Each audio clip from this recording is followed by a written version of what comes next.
할렐루야. 알아볼까요? 지금 회개하면 지금 천국 문이 열립니다. 요즘에 개를 많이 키우죠. 개를 많이 키웁니다. 저희 집에도 개가 약간 강아지가 두 마리가 있습니다. 보통 문제가 없지만 산책하다 보면 개를 데리고 산책하는 분들이 있습니다. 어떤 개는 좀 크기도 하고 어떤 개는 좀 작기도 하고요. 그래서 이제 사람들이 좀 개를 좀 이렇게 무서워하거나 그러면 사람들이 대부분 이렇게 말하죠. 우리 개는 안 물어요. 우리 개는 안 물어요. 진짜 안 물어요? 우리 집 개가요. 무슨 개냐면요. 푸들이에요. 푸들 조그만 푸들인데, 아유 우체부 아저씨를요 물었어요. 물어요. 개는 개예요.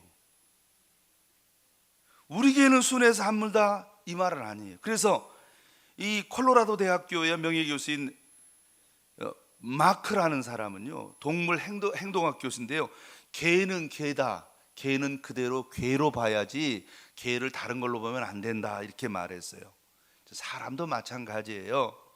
여러분, 우리 모두가요, 다 사람들이 다 참 좋아 보이고 예뻐 보이고 아름다워 보여도요, 우리 모두는 뭐예요? 우리 속에는 뭐가 다 있어요? 죄가 들어있어요. 죄가. 이놈의 게 언제 밖으로 드러날지 알아요? 몰라요? 몰라. 평상시는 괜찮아요. 근데 갑자기 훅 하고 그냥 이게 드러나는 거예요. 그러니까 항상 우리 자신을 나는 뭘 뿐이다? 죄인이다. 나는 죄인이다. 사실을 인정해야 돼. 그런데 많은 사람들이요, 그거를 인정한다는 게 대단히 쉽지가 않아요. 쉽지가 않다고요. 자, 오늘은 그 얘기를 잠깐, 조금 부담스러운 이야기일 수 있지만, 부담스러운 말씀이 있지만, 좀 우리의 인생이 새로워진 의미에서 하나님의 말씀을 참 겸손하게 잘 받는 귀한 시간 되시기를 주의 이름으로 축원합니다. 오늘 본문의 말씀은 요한이 잡힌 후에 예수께서 갈릴리에 오셨다, 이래 말해요. 왜 갑자기 성경에 요한이 잡힌 것을 얘기했을까요? 이 이야기는 그 당시의 분위기를 말하기 위함이에요. 그 당시의 분위기. 그 당시의 왕은 헤롯이라는 사람인데요, 헤롯이라는 사람인데, 갈릴리는 어떻게 생겼냐면요, 이 고구마 모양으로 생겼어요. 고구마, 이렇게 길쭉하게 고구마 모양으로 생겼어요. 맨 꼭대기가 갈릴리고요, 중간이 유다고요, 여기가 이제 사마리아고요, 중간 여기가 맨 아래쪽이 유다고요, 여기 경계가 뭐냐면 요단강이에요. 요단강 건너편 이 끝에가 뭐가 있어요? 사해. 예, 사해라고 있죠. 예. 그 다음에 요 건너편, 요단강 건너편이 뭐예요? 요단 동편이라 그래요. 그 당시에 헤롯이라는 왕은요, 이 갈릴리 지방과 요단 동편의 사해 근방 여기 이 부분을 통치했어요.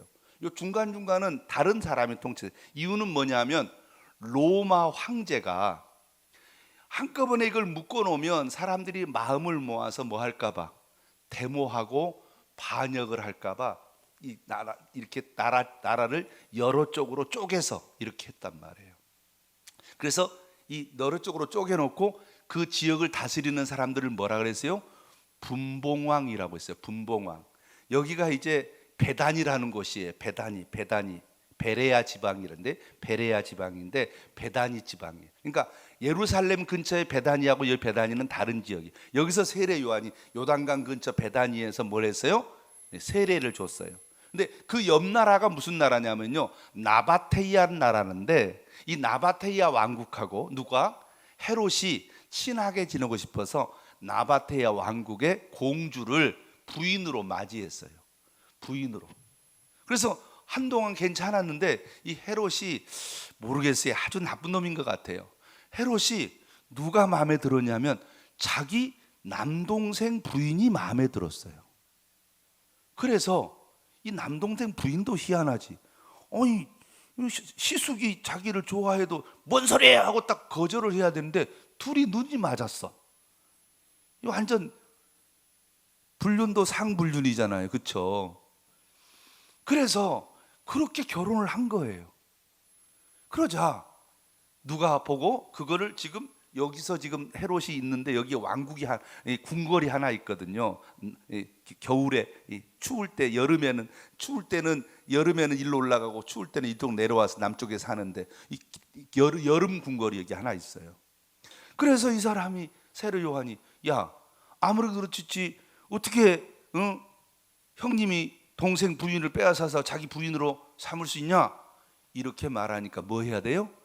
회개하고 아이고 잘못했습니다 해야 되는데 어떻게 했어요? 야 네가 뭐라고 지금 나한테 그래? 야 저 새끼 잡아 집어넣어버려. 그리고 어떻게 했어요? 감옥에 집어 넣어버렸다는 말이에요.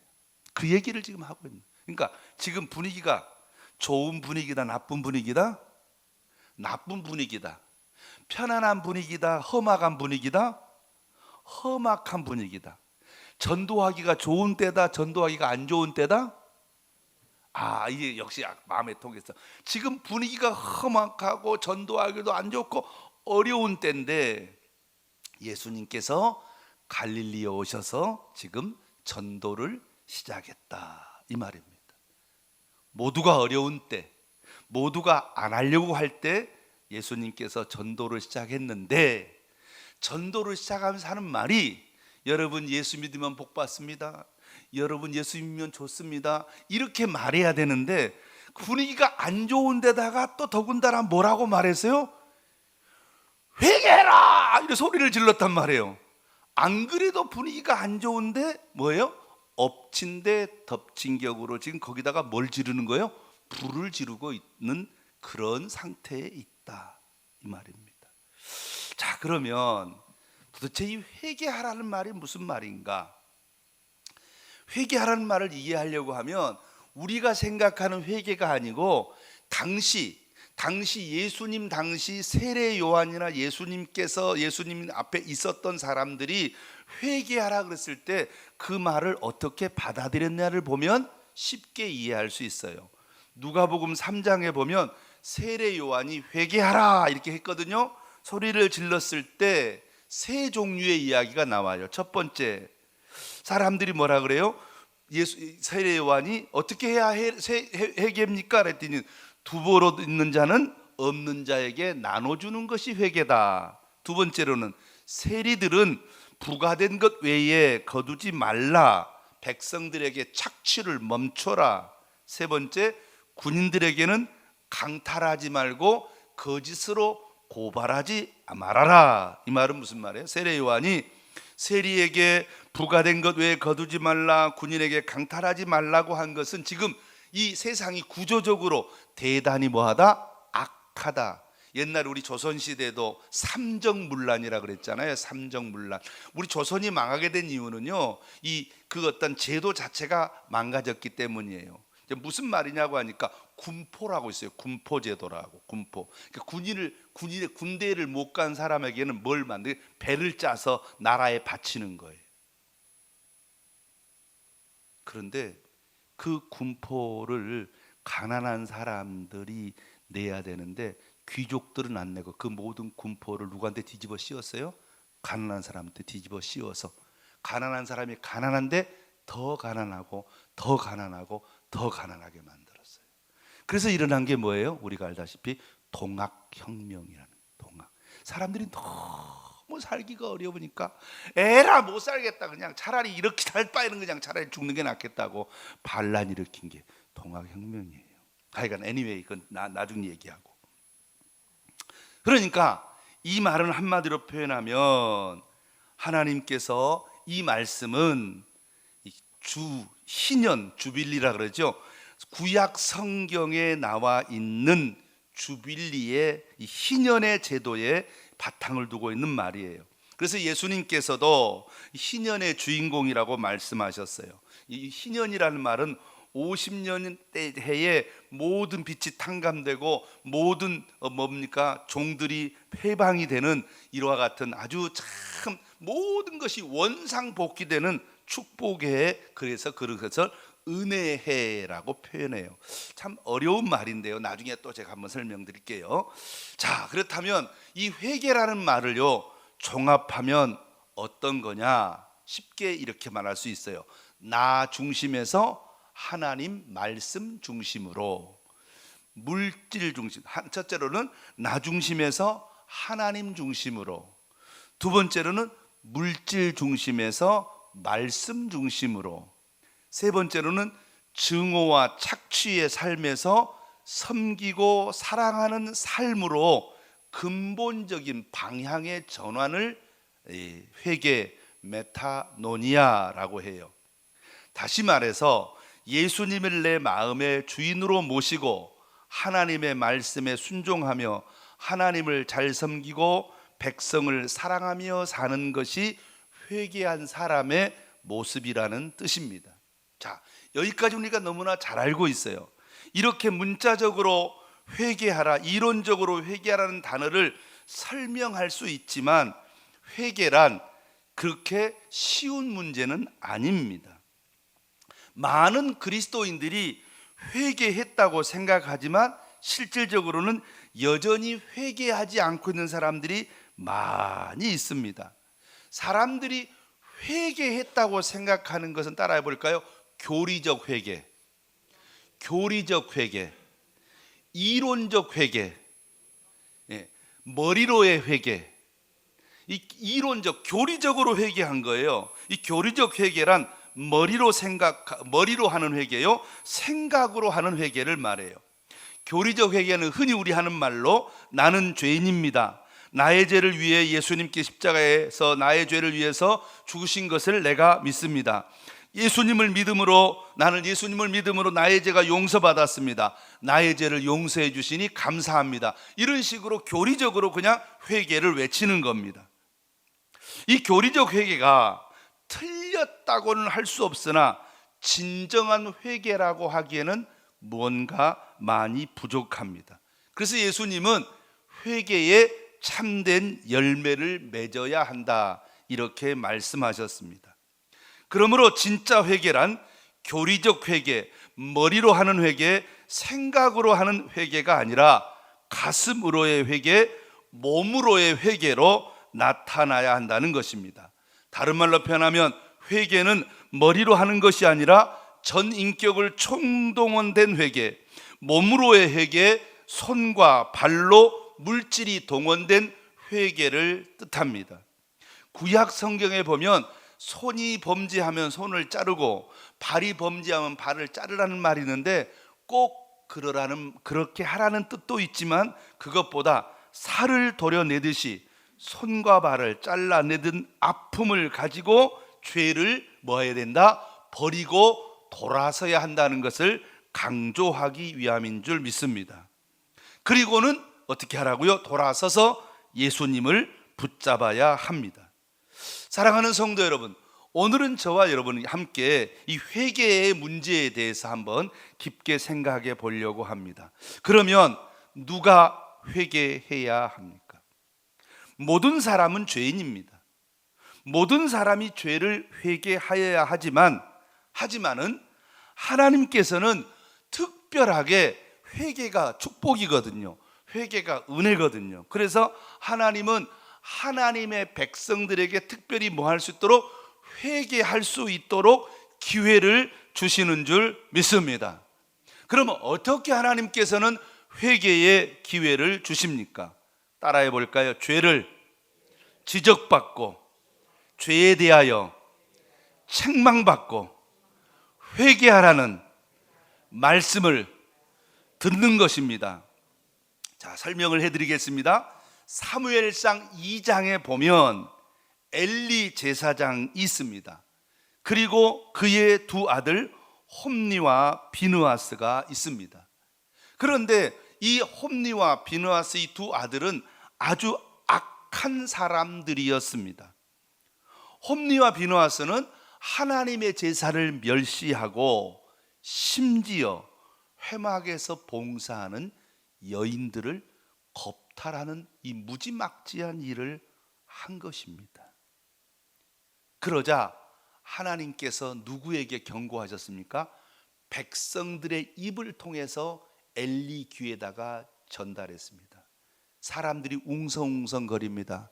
제사장님, 당신의 아들들이 하나님의 제사를 멸시하고 성전에서 봉사하는, 회막에서 봉사하는 여인들을 겁탈하는 이 못된 행동을 했습니다. 빨리 조치를 취하십시오. 사람들이 웅성했습니다.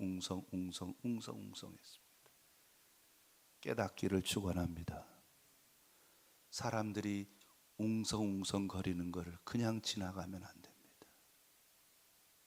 그럼에도 불구하고 엘리는 아무런 조치를 취하지 않았습니다. 다만 불러서 얘들아, 사람들이 그러는데 너희들이 그런 짓을 하는 얘기가 내가 들리는데 내 귀에 들리는 게 좀 거슬린다. 그걸 그렇게 말해야 되겠습니까? 응? 여러분이라면 어떻게 해야 돼요? 그런 소리 들리면 다리 몽둥이를 분질러서라도 미안합니다, 목사가 이런 말을 해서 작사를 내야지. 아니, 하나님의 제사를 멸시하고 성전에서 봉사하는 여인들을 겁탈하는 그런 일을 했는데 아버지가 뭐 그냥 둔단 말이에요. 하나님이 경고했어요. 누구를 통해서? 사람들의 입을 통해서. 아무런 조치 취하지 않았어요. 하루아침에 아버지도 죽고 두 아들도 다 죽고 집안이 완전히 풍비박산돼 버렸어요. 하나님이 기회를 줬는데 기회를 뭐 해버린 거예요? 날려버린 거예요. 열왕기상 1장에 보면 솔로몬을 향해, 솔로몬이 이방 여인을 사랑하여 그들을 위해서 우상을 세우고 하나님의 마음에서 떠났어요. 그때 하나님이 두 번이나 누구를 통해서? 선지자, 요즘 말로 표현하면 목사님을 통해서 경고했어요. 그런데 솔로몬은 니루습다 회개하지 않았어요. 그래서 나라가 두 쪽으로 쪼개지고 말았어요. 열왕기상 13장과 14장에 보면 북이스라엘에 여로보암 1세라는 왕이 나와요. 이 사람이 금송아지를 만들고 레위인이 아닌 일반 사람으로 제사장을 세우고 우상을 섬기면서 하나님께 죄를 지었습니다. 하나님의 사람 선지자가 그렇게 하면 안 된다고 경고했습니다. 그런데 니루습다 회개하지 않았습니다. 아버지가 보는 앞에서 아들이 죽고 말았습니다. 역대상 16장에 보면 아사라는 왕이 있습니다. 이 사람은 하나님보다 아람 군사력을 의지하고 선지자를, 특별히 이 회개하라고 하는 선지자를 핍박했습니다. 하나님은 선견자 하나니를 보내서 이를 책망하고 경고했습니다. 그러나 회개하는 대신에 그 선지자를 옥에다 가두어 버렸습니다. 그런데 갑자기 그 사람 발에 병이 들었습니다. 발에 병이 들었다는 말은 죽을 병이다, 안 죽을 병이다? 죽을 병, 안 죽을 병? 안 죽을 병. 아니, 다리 부러져서 뭐 내가 이게 죽을 병이야, 안 죽을 병이지, 이게 금방 지나면 낫는데. 그런데 죽지 않아도 되는 병에 걸려서 죽어버리고 말았어요.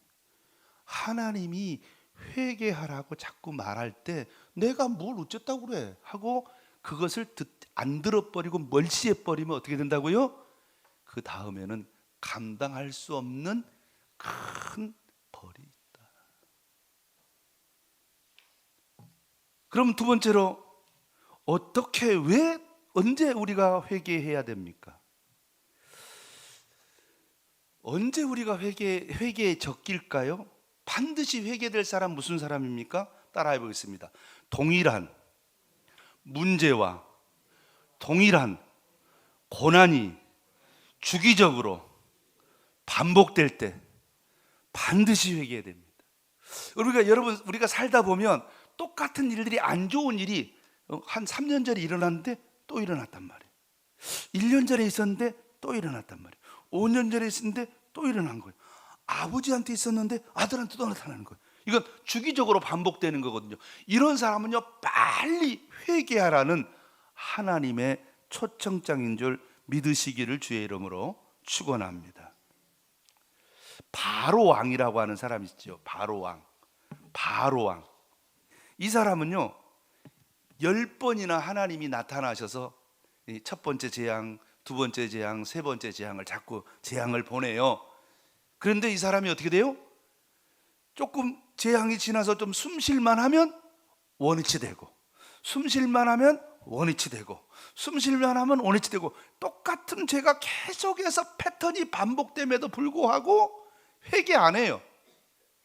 나중에 어떻게 됐어요? 애굽의 모든 장자가 다 죽고, 그리고 뭐예요? 자기도 죽어요. 여러분, 혹시 여러분의 삶 가운데 뭔가 똑같은 일이 반복적으로 일어납니까? 이거는요, 회개하지 않은 증거예요. 회개했다 하지만 회개하지 않은 증거입니다. 야곱이라는 사람이 있지요. 야곱은 형과 아버지를 속여서 장자권을 빼앗았습니다. 회개 없이 도망쳤습니다. 타향살이에서도 삼촌 라반에게 10번이나 품삯을 속임당했습니다. 또 속고 속이는 고통을 반복했습니다. 그걸로 끝나는 줄 알았습니다. 그런데 이제 20년이 지난 후에 야곱의 아들들이 세겜의 아들 하몰에게 거짓말로 속여서 그들을 다 죽이고 어떻게 됐습니까? 그 가문을 몰살시켜 버립니다. 야곱이 깨닫고, 야, 왜 그랬어? 거짓말로 자기 여동생을 줄 테니까 할례를 받으라 해서 해놓고 난 다음에 남자들이 할례 받고 꼼짝 못할 때 가가지고 칼로 다 그 사람들 죽여버려. 주변의 사람들이 우 일어나면 뭐 야곱의 가문은 진짜 뼈도 추릴 수 없을 정도로 다 멸망하게 되죠. 너무너무 겁이 났습니다. 그뿐만입니까? 나중에는 어떻게 됐어요? 11번째 아들 요셉이가 형들에게 오니까 형들이 걔를 잡아다가 굴 속에 집어 던지고, 나중에는 애굽에 팔아놓고 아버지한테는 양을 잡아서 어떻게 해요? 피 묻은 옷을 갖다 주면서 아버지한테, 아버지, 악한 짐승이 요셉을 잡아먹었는 것 같아요 라고 거짓말 하잖아요. 야곱은 평생 가슴앓이 하면서 그렇게 살았잖아요. 아버지 속이고 똑같은 일이 반복되는 거예요. 제가 설교를 준비하다가 스캇 팩이라고 하는 사람이 쓴 거짓말의 사람들이라는 그 책에서 잠깐 한 가지를 발견하게 됐는데요. 그 책에 나오는 스캇 팩이라는 사람은 정신과 닥터입니다. 이 사람은 사람을 상담하면서 만난 사람을 거기에 이제 써놨더라고요. 바비의 형 스튜어트라고. 바비의 형이 스튜어트예요. 이 스튜어트는 16살 생일에 22구경 소총으로 자살을 합니다. 하나뿐인, 바비에게는 하나뿐인 형이었습니다. 그런데 바비가 16세 되던 크리스마스에 부모로부터 선물을 하나 받았습니다. 바비는 부모님들에게 테니스 라켓을 선물해 달라고 부탁했지만, 그런데 그 바비의 부모가 무엇을 바비에게 선물로 주신 줄 압니까? 그 형이 자살한 22구경 소총을 선물로 주었습니다. 바비의 아버지는 공구를 제작하는 수준 높은 기술자였고, 어머니는 보험회사 비서로서 미국의 중산층이었습니다. 그리고 그들 모두는 매주마다 루터교에 출석하는 교인이었습니다. 여러분 어떻게 생각하세요? 이게 회개하지 않은 사람들이 나타나는 아주 증거입니다. 회개다운 회개를 하지 않으면 다람쥐 쳇바퀴 돌듯 나쁜 일, 고통스러운 일이 반복해서 일어납니다. 혹시 여러분에게는 이처럼 고통스럽고 괴로운 일들이 반복적으로 일어나지 않습니까? 그럴 때마다 사람들은 말합니다. 저 자식은 제 아버지를 닮아서 그래. 저 자식은 제 어머니를 닮아서 그래 라고 적당히 넘기려고 합니다. 아니, 넌 누구 닮아서 그러는 거냐 라고 그렇게 말합니다. 우연히 일어나는 것이 아니라 회개하지 않아서 나타난 현상이라는 사실을 기억하고 악의 고리를 끊게 되기를 주의 이름으로 축원합니다. 꼭 이 설교를 들어야 될 사람들은 듣지 않고 주무시고 조는 분들이 계셔요. 여러분, 오늘 설교는 너무너무 중요한 설교입니다. 여러분이 회개했다고 생각하지만 회개하지 않은 현상들, 우리의 인생에서 축복을 받아야 되잖아요. 마지막 세 번째로, 그러면 누가 회개해야 됩니까? 어떤 사람이 회개합니까? 따라하겠습니다. 은혜를 사모하는 사람은 회개해야 합니다. 복을 받기를 원하는 사람은 회개해야 합니다. 무슨 말입니까? 자, 먼저 사무엘을 한번 볼까요? 사무엘. 이 사무엘이라는 사람은 이스라엘이 블레셋이라는 나라에 연전연패를 거듭하게 됩니다. 정말로 하나님의 은혜가 필요함을 절실히 깨닫게 되었습니다.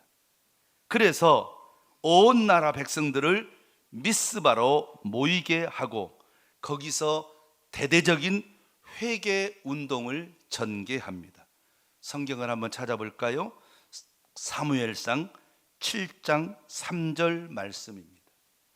사무엘상 7장 3절. 여러분, 오늘 앞에 걸 두 가지를 좀 잊어버렸어도 세 번째는 꼭 기억. 여러분이 정말로 교회 와서 복을 받기 원하고 축복받기 원한다면, 은혜 받기 원한다면 반드시 여러분 회개의 열매를 맺게 되기를 주의 이름으로 축원합니다. 자, 7장 3절 다 같이 시작. 사무엘이 이스라엘 온 족속에 말하여 이르되 만일 너희가 전심으로 여호와께 돌아오려거든 이방 신들과 아스다롯을 너희 중에 제거하고 너희의 마음을 여호와께로 향하여 그만 섬기라. 그리하면 너희를 블레셋 사람의 손에서 건져내시리라. 아멘. 할렐루야. 자, 7장 5절을 볼까요? 7장 5절. 자, 시작. 사무엘이 이르되 온 이스라엘은 미스바로 모이라. 내가 너희를 위하여 여호와께 기도하리라 하며. 6절 볼까요? 시작. 그들이 미스바에 모여 물을 길어 여호와 앞에 붓고 그날 종일 금식하고 거기에서 이르되 우리가 여호와께 범죄하였나이다 하니라. 사무엘이 미스바에서 이스라엘 자손을 다스리니라. 뭐요? 모여서 물을 붓고, 물을 붓는 행위는 회개의 행위입니다. 금식하고 회개하는 행위입니다. 그리고 하나님 앞에 주님 정말로 우리가 뭐했습니다? 죄를 지었습니다 하면서 회개하며 간절히 용서를 구했습니다. 자, 그때 갑자기 어떤 일이 일어났냐면 사람들이 미스바에 왕창 모여 있으니까 건너편 블레셋 사람들이 생각하기를, 야, 저놈들이 모여서 전쟁하려고 우리 모인가 보다. 그러면 전쟁하려고 모이니까 저놈들이 우리를 쳐들어오기 전에 우리가 먼저 어떻게 되겠다? 선제 공격을 하자라고 했습니다. 8절을 볼까요? 8절, 7장 8절입니다. 시작. 이스라엘 자손이 사무엘이 당신 우리를 위하여 우리 하나님 여호와께 쉬지 말고 부르짖어 우리를 블레셋 사람의 손에서 구원하게 하소서. 9절을 볼까요? 시작. 사무엘이 젖 먹는 어린 양 하나를 가져다가 온전한 번제를 여호와께 드리고 이스라엘을 위하여 여호와께 부르짖음에 여호와께서 응답하셨더라. 어떻게 해요? 회개하기 위해서 모여 있습니다. 그랬더니 블레셋 놈들이 쳐들어왔습니다. 회개하려고 하는데 뭐가 있습니까? 아무것도 무기가 없는데 저기서는 완전 무장하고 쳐들어왔으니 어떻게 됐을까요? 큰일 났잖아요. 그러니 방법이 하나밖에 없잖아요. 제발 좀 우리를 좀 살려주세요. 제발 좀 어떻게 우리를 구원해 주세요라고 하니까 그러면 당장 빨리 하나님 당장에 좀 고쳐주세요 한 게 아니라 사무엘이 뭐부터 드려요? 번제. 번제가 뭐예요? 바로 하나님 앞에 죄를 지었다고 고백하는. 자, 왜 그런가 한번 보겠습니다. 번제는 하나님과 우리 사이에 가로막힌 뭐를? 죄를 제거하는 행동이거든요. 뭘로 통해서? 예수님께서 십자가에 피 흘려 죽으심으로 하나님과 우리 사이에 막혀있는 죄를 제거하는 회개의 행위가 바로 번제입니다. 볼까요? 이사야 59장 1절과 2절. 다 같이 이사야 59장 1절과 2절 볼까요? 시작. 여호와의 손이 짧아 구원하지 못하심도 아니요 귀가 둔하여 듣지 못하심도 아니라 오직 너희의 죄악이 너희와 너희 하나님 사이를 갈라놓았고 너희 죄가 그 얼굴을 가리어서 너희에게서 듣지 않으시게 함이니라. 아멘. 여러분, 왜 우린 날마다 은혜 받기 원하고 기도에 응답 받기 원하고 하나님 은혜 베풀어 주세요, 하나님 나를 도와주세요, 하나님 나를 좀 축복해 주세요, 하나님 날 좀 불쌍히 여겨 주세요, 하나님 날 좀 고쳐 주세요라고 하나님 앞에 간구하는데 그렇게 원하는 대로 되지 않을까요? 이유가 무엇이라고요? 하나님과 나 사이에 뭐가 가로막혀 있다? 죄가 가로막혀 있다. 뭐 하지 않았다? 회개하지 않았다. 번제 드리지 않았다. 사랑하는 성도 여러분, 저와 여러분이 이 세상에 살면서 회개하라 천국이 가까이 왔느니라. 이 천국은 무엇입니까? 이 천국은 우리가 회개하라 천국이 가까이 왔다는 말은 곧 죽을 날이 가까웠다, 그런 의미가 결코 아닙니다. 아까 처음 얘기했다시피 주빌리, 모든 것이 원위치 되는 것을 말합니다. 자, 모든 것이 원위치 된다. 무슨 말이죠? 자, 어떤 사람이 이렇게 너무너무 가난하고 어렵습니다. 근데 원래 이 사람이 가난하고 어려운 사람이 아니에요. 이스라엘에는 뭐가 없다고요? 가난이 없다니까요. 왜? 하나님께서 그들에게 뭘 줬어요? 땅을 다 나눠줬어요. 땅을 나눠줬는데 왜 그러면 그렇게 갑자기 어려워졌느냐? 지난번에 말씀드린 한 4가지 경우가 있다 그랬죠. 첫 번째는 기근, 비가 오지 않아서, 전쟁, 아니면 남편이 일찍 죽었든지 여러 가지 이유 때문에 도저히 이게 안 되는 거예요. 그런데 하나님께서 원위시켜 준단 말은 무슨 말이에요? 그 가난에서 벗어나서 다시 한번 먹고 쓰고 생활할 수 있도록 은혜를 베풀어 주시는 줄 믿습니다. 가난한 사람에게 1차적 천국은 더 이상 배고프지 않고 먹고 마시는 일용할 양식을 공급받는 일이 1차적 천국인 줄 믿습니다. 어떤 사람은 정말 몸이 아픕니다. 성경에 보면 예수님께서 38년 병자를 고쳐주신 장면이 나오거든요. 38년 동안 이 병 중에서 고통을 받았으니 지옥 같잖아요. 예수님께서 그 사람을 어떻게 해주십니까? 고쳐주심으로 건강 주셔서 그에게 건강의 천국을 주신 줄 믿습니다. 여러분, 우리 앞에는 하나님이 주시기를 원하시는 아름다운 천국의 복이 준비되고 예비되어 있는 줄로 믿습니다. 여러분은 무엇 때문에 고생하고 고민하고 괴로워하고 계십니까?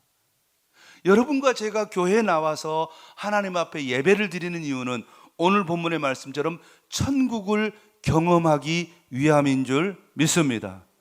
그러면 천국을 경험하기 위한 첫 번째 조건이 무엇이라고요? 회개하는 것입니다. 회개는 그냥 하는 게 아닙니다. 철저하게 손을 잘라내듯이 발을 잘라내듯이 아파하면서 정말 하나님께 돌아가고 하나님 앞에서 금식하며 번제를 드리면서 그렇게 하나님과 내 사이에 가로막힌 죄 문제를 해결하고 하나님 앞에 영과 진리로 예배하고 기도하면 오늘 본문에 나와 있는 사무엘이 기도할 때 하나님께서 은혜 베풀어 주신 줄로 믿습니다. 자, 마지막 사무엘상 7장 10절 말씀 한번 볼까요? 사무엘상 7장 10절 말씀 다 같이 시작. 사무엘이 번제를 드릴 때에 블레셋 사람이 이스라엘과 싸우려고 가까이 오매 그날에 여호와께서 블레셋 사람들에게 큰 우레를 발하여 그들을 어지럽게 하시니 그들이 이스라엘 앞에 패한지라. 할렐루야, 할렐루야. 여러분, 그렇습니다. 이게 바로 축복입니다. 이게 바로 이스라엘 백성들은 블레셋이 날마다 와서 그들을 괴롭히는데 하나님께서 그들을 물리쳐 주심으로 평화에 그들에게 천국이 온 줄로 믿습니다. 여러분, 그러므로 우리가 이 세상에 살면서 죽어서 천국 가는 것이 아니라 이 땅에서 우리 하나님이 예비하신 천국을 맛보다가 천국의 은혜를 누리다가 그러면서 영원한 천국에 들어간다는 사실을 꼭 기억하고, 여러분 제발 나 죄 용서 받았는데요, 나 뭐 구원 받았는데요, 뭐 예수님께서 나의 십자가 지금 빌려 주신데요, 이렇게 입술로 고백하는, 머리로만 회개하는 회개가 아니라 따라합시다. 어찌할꼬 주여 나는 죄인입니다. 주님 어찌하면 좋습니까? 정말로 고민하면서 어느 때 언제 어떤 사람이 나의 죄를 지적했을 때, 어떤 사람이 나에게 당신 왜 그래? 라고 하면 내가 뭘? 그게 아니라 아이고 미안합니다, 하나님께서 저 사람을 통해서 회개하라고 주신 말씀인 줄 믿습니다. 따라하겠습니다. 고치겠습니다. 버리겠습니다. 돌아서겠습니다. 믿습니까? 고치고 버리고 돌아서서 하나님의 말씀에 순종하며 믿음으로 사는 것이 바로 회개라는 사실을 기억하고, 우리 모두가 회개를 통하여 날마다 우리 하나님이 예비해 놓으신 천국 같은 은혜를 남은 여생 동안 받아 누리면서 복되게 사시는 우리 모든 성도 되시기를 주의 이름으로 축원합니다. 기도하겠습니다.